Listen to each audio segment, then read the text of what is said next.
Jeffrey Dahmer was an American serial killer who murdered and dismembered 17 men and boys between 1978 and 1991. His crimes involved necrophilia, cannibalism, and the permanent preservation of body parts. Born in Milwaukee, Wisconsin in 1960, Dahmer's killing spree began after high school graduation with his first victim, Stephen Hicks. After a dormant period, he resumed killing in 1987, primarily targeting men from gay bars, shopping malls, and bus stops in the Milwaukee area. Dahmer's method typically involved luring victims to his apartment with promises of money or sex, where he would drug, strangle, and dismember them. He kept trophies and body parts as mementos and engaged in acts of cannibalism with some victims. He was finally arrested in July 1991 when a potential victim, Tracy Edwards, escaped and flagged down police. In Dahmer's apartment, authorities discovered photographic evidence of his crimes and human remains. Dahmer was convicted in 1992 of 15 murders and sentenced to 15 consecutive life terms. 2 years later, in November 1994, he was beaten to death by another inmate at the Columbia Correctional Institution in Wisconsin. His case gained international notoriety, not only for the brutality of his crimes, but also because of failures in the justice system. In one notable instance,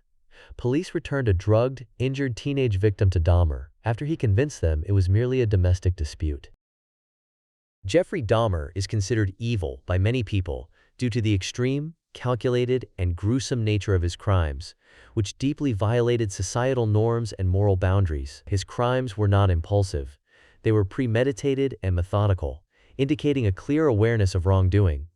Dahmer showed a disturbing emotional detachment from his victims. He often spoke about them as objects rather than people, reflecting an absence of empathy, which many associate with sociopathic or psychopathic behavior. Jeffrey Dahmer's evil stems from his deliberate, calculated actions that demonstrated a complete disregard for human life and dignity. Between 1978 and 1991, he murdered 17 men and boys, committing acts of necrophilia, cannibalism, and the permanent preservation of body parts.